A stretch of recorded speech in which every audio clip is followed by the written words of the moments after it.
Good morning, you're listening to The Juice on Radio 3. Judd Boaz with you, and I'm joined in the studio by Professor Michael Reichel. He's the Dean of the new veterinary school at City U. How's it going, Michael? Oh, very good. Thank you very much for having me. A pleasure to have you.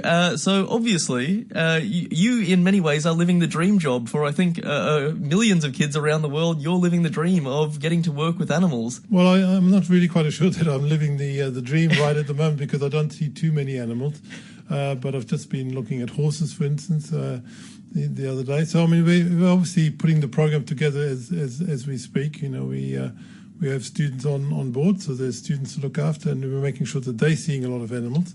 So it's more the organising bit and making sure that all the facilities are there and the staff are recruited on time and do deliver. So not seeing too many animals, but I've done that in the past. So let's talk a little bit about this program that you're setting up. So before this, there was no veterinary program in Hong Kong. Is that correct? That is true. So, I mean, you know, if anybody had an interest in veterinary science and wanted to study veterinary medicine, they had to go overseas, abroad. So, you know, a lot of the students have gone to Australia, UK. And so as a result, that means every vet that there's been in Hong Kong has never trained or studied here. They'd had to go overseas to go and learn the trade. That's correct. So, and that presents a bit of a problem, but also an opportunity for us now because, you know, local conditions are always a bit different. So, while probably for 95% of the time veterinary medicine is the same whether you practice it here in Hong Kong or in the UK or in Australia, it's actually these little 5% of nuances that are different diseases, different incidences of disease or things occurring out of the usual that you haven't been properly trained for that make it then a bit of a challenge if you haven't really been growing up in that local community. So, I mean, I have to ask, what are those nuances? Because you think of Hong Kong and everyone thinks, cosmopolitan, metropolitan city, not a lot of animals in the day-to-day in the streets. What are the sort of caveats of being a vet in Hong Kong? Well, obviously, when you're talking about the animals that you don't or do see in the streets, you're talking about cats and dogs, but there are quite a lot of veterinarians working in other, branches of the discipline. So, I mean, there's obviously government veterinarians looking after food safety and regulatory affairs, making sure that our imports and exports are well looked after.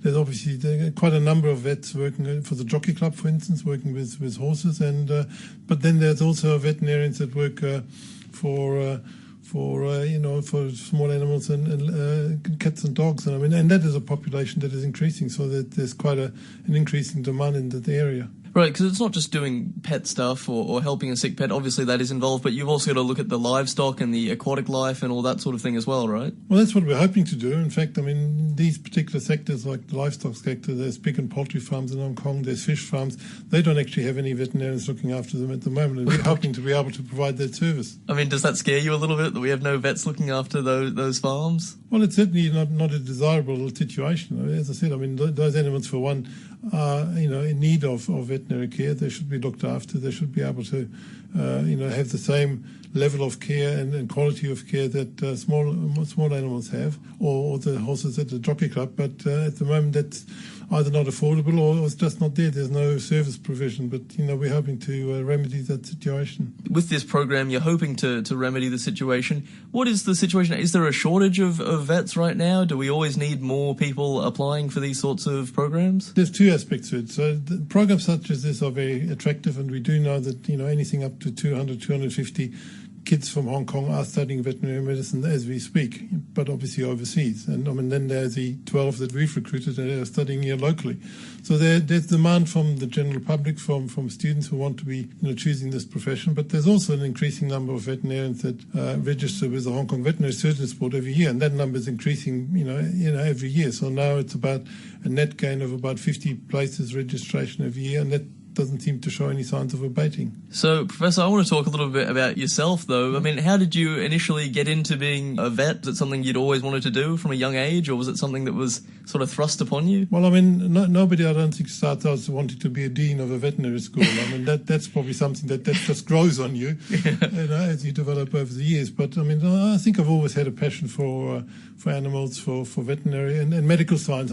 My speciality is what's called veterinary public health, so it's like dealing with against things like emerging infectious diseases, like, SARS and bird and swine flu, or food safety. And so it's like something that works on the interface between human and animal populations, zoonotic diseases that can transfer from one to the other. So I guess I was always sitting a little bit on that fence, but, always had an interest in medicine and, worked in small animal practice, worked in government service, worked in laboratories. So you sort of build up a level of expertise and confidence, and then you eventually get to sort of middle to senior management in academia and end up with the offer to set up a vet school.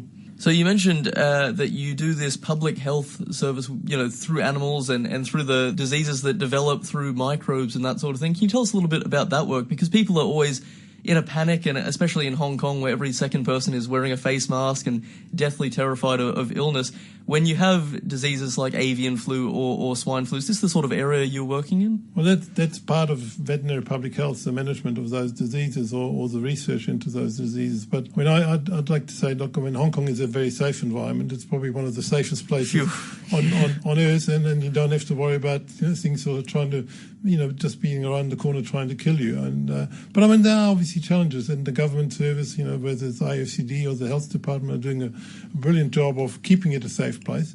But there's always more that can be done, and I think that's where veterinarians, coming from the veterinary side, the animal side of the equation, can work together with medical practitioners and continue to keep us safe. Because you mentioned, Hong Kong, very safe. There are always concerns, though, especially I think nowadays, you read all the time about widespread cattle farming and livestock farming, that they're giving them all these antibiotics and they're feeding them all these things, and we're getting more and more resistant diseases. Is this something that worries you? The industrial farming of livestock sort of affects health? Well, the issue of antimicrobial usage or antimicrobial resistance is certainly something that's not just worrying us here in Hong Kong, and I was on this government task force that was trying to develop a management plan, but also obviously worldwide, the World Health Organization, the Food and Agricultural Organization of the United Nations. So everybody's worried about this, but this is, I think, where judicial use, under the guidance of a veterinarian or a medical practitioner, can actually make a difference. So that is why I said earlier we are very keen to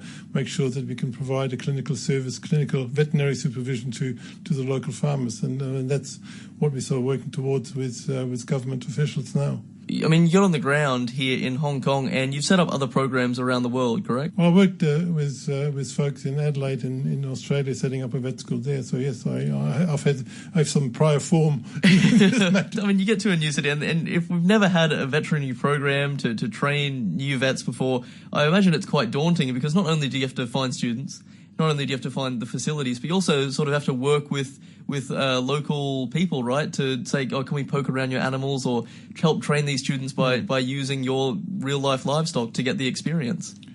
Yeah, I guess it's about lining up all your ducks in a row. I mean, no pun intended. Yeah. So it's about planning this properly and doing it right. Right from the word go. So not just jumping in with both feet straight away, but as you said, talk to the various stakeholders, make sure that you've got facilities and staff organised. You have a curriculum, so you know actually what you're teaching the students, because that drives what you're going to do. The students tend to come, themselves, without a great deal of effort. I mean, we have our applications open again for the second intake, and that's already being well subscribed. So students tend to find the programs. I mean, because veterinary science, anywhere in the world is very, very popular. I'm telling you, you're living the dream, Michael. Yeah, or sometimes, as a dean, it might also be the nightmare.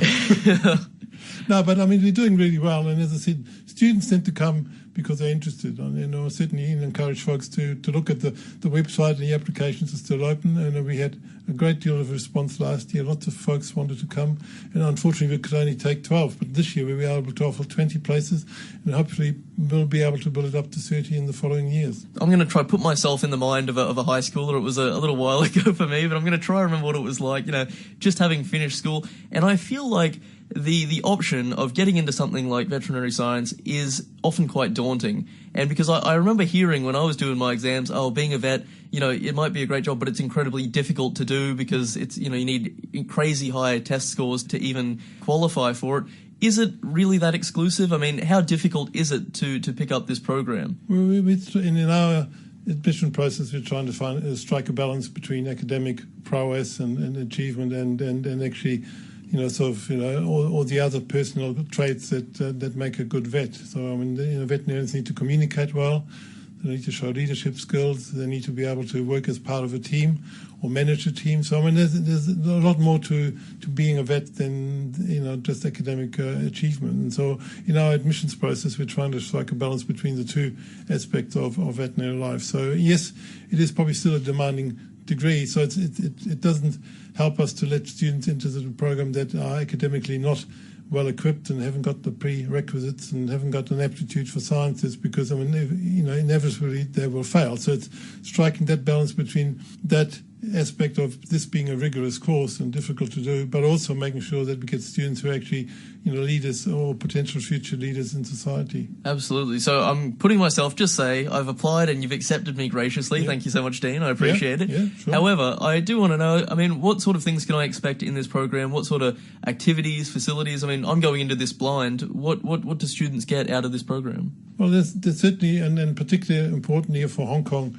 students, is a slow build-up of the familiarization with animals, because, I mean, we do realize that, particularly in Hong Kong, it's sometimes difficult to have that extensive experience with animals. So we don't make this a prerequisite. We have a lot of programs to facilitate that. We expose students slowly to more and more animals. We have a training camp planned for in May, where students get exposed to all variety of animals that we can muster here in Hong Kong, so pigs and poultry and sheep and cattle and goats and what we can come up with, but also including cats and dogs, so that they're more comfortable with animals. But they're also learning about the basic sciences that make us as humans, but also animals tick, like physics and chemistry and biology and biochemistry classes. And then we slowly build it up towards diseases, so knowledge about diseases and how to diagnose them and how to treat them. And eventually, we get into surgery and treatment options that the students then in their final year, which is actually totally lecture-free, can actually practice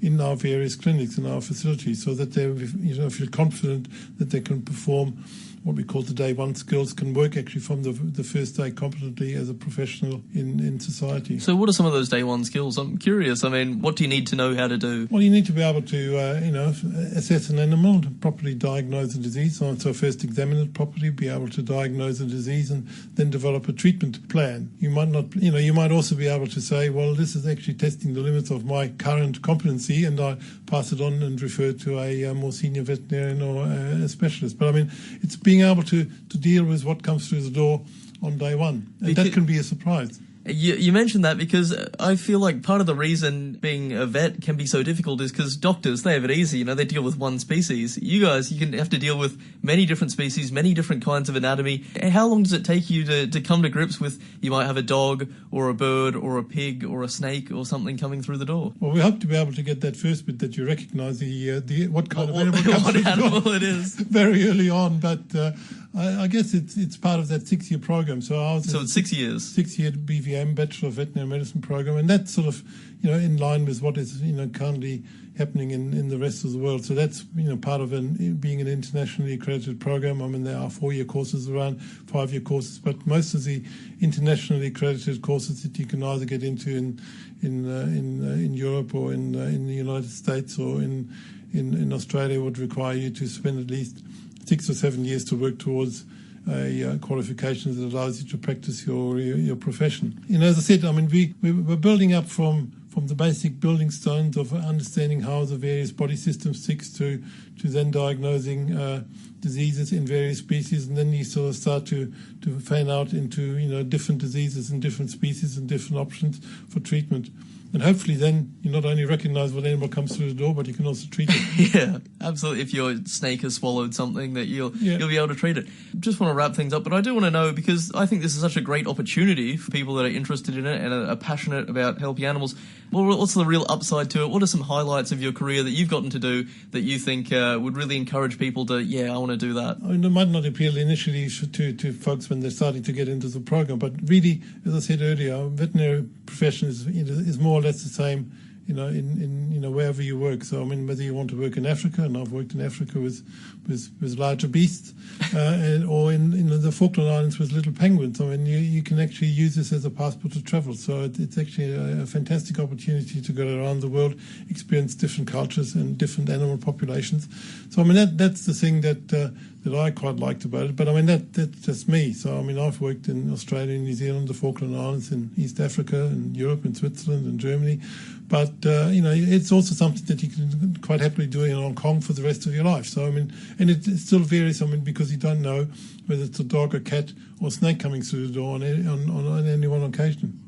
Well, I think more people should definitely know about it, because it is such a great opportunity now finally for local Hong Kong students that, maybe couldn't afford, or circumstances didn't allow them to travel to study for this. Now they can stay in the city and do it. Do you have the details one more time? If people want to find out more about it, how can they find out more? I'm pretty sure that these days with Dr. Google, I mean, if you just Google the CityU College of Veterinary Medicine and Life Sciences, there's everything there that you need to know. So I'd certainly welcome folks to have a look. And did you mention what the date applications are closing? End of March. End of March, so check it out. Thanks so much, Professor Michael Reichel, for coming in. Thank you very much for having me.